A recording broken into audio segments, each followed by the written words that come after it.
This is an old tale from China, a story that, once heard, leaves a strange stillness in the heart and mind. It is said that there was once a man who had grown weary of life. Tired of the noise, chaos, and endless race of the world, he longed to leave it all behind. One day, he went to his master and said, "Master, I want to become a monk. I want to give up everything." The master looked into his eyes and asked, "Do you truly wish to become a monk, or do you merely wish to look like one?" The man replied, "When I have come to give up everything, what is the point of pretending? I want to become a monk with all my heart." The master said, "Very well. Then this will be our last meeting. Do not come to me again. When the time is right, I will come to you myself. There are 25 monks in this monastery. Your only task is to pound rice for them every day." And so, the man began his new life, sitting in a corner room, pounding rice from morning until night. At the end of each day, he would go to sleep exhausted. Days turned into months, and months into years. In the early days, his mind was full of questions and restless thoughts, but as time passed, the questions faded. He neither thought of the past nor worried about the future. Each day was the same: pound rice and rest. 12 years went by.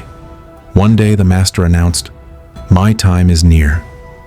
Whoever wishes to be my successor must write on the wall of my room, in just 2 or 4 lines, the truth of life as they have experienced it themselves. The words must be your own, not borrowed from books or others." This announcement shook the entire monastery. One of the most learned disciples gathered his courage, and that night wrote on the wall, "The mind is like a mirror. Over time, dust gathers on it.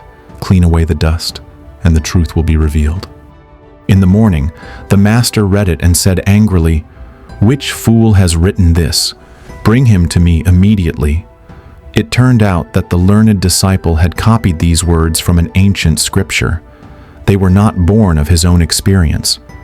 Meanwhile, some disciples happened to pass by the rice pounder and were talking among themselves.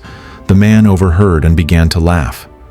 One of them asked, "Why are you laughing?" He replied, "For 12 years I have been pounding rice, and for 12 years you have been pounding your heads on books. Now tell me, which of us is closer to the truth?" They asked, "Can you write something better than this?" He said, "I have forgotten how to write, but I can tell you what to write if you wish.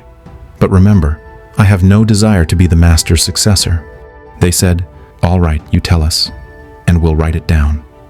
He said, "Write this: there is no mirror, and there is no dust. One who realizes this attains truth and dharma." That midnight, the master came to him and said, "Leave here at once, or the others will not let you live. Whether you accept it or not, you are my successor." But they will never tolerate the fact that a rice pounder has attained the truth, while they have spent their lives buried in scriptures. And so, the man left the monastery. After the master's passing, people understood the real essence of Buddhism.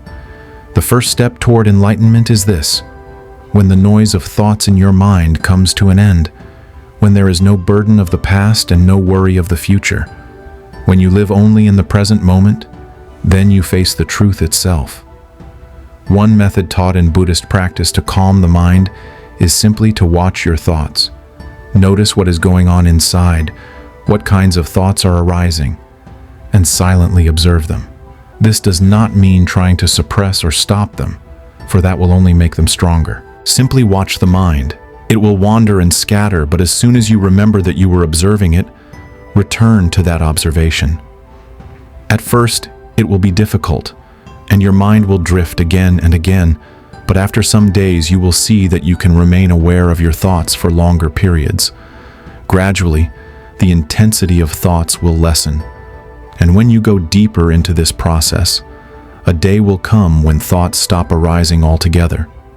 Then there will be no sorrow of the past, no anxiety for the future.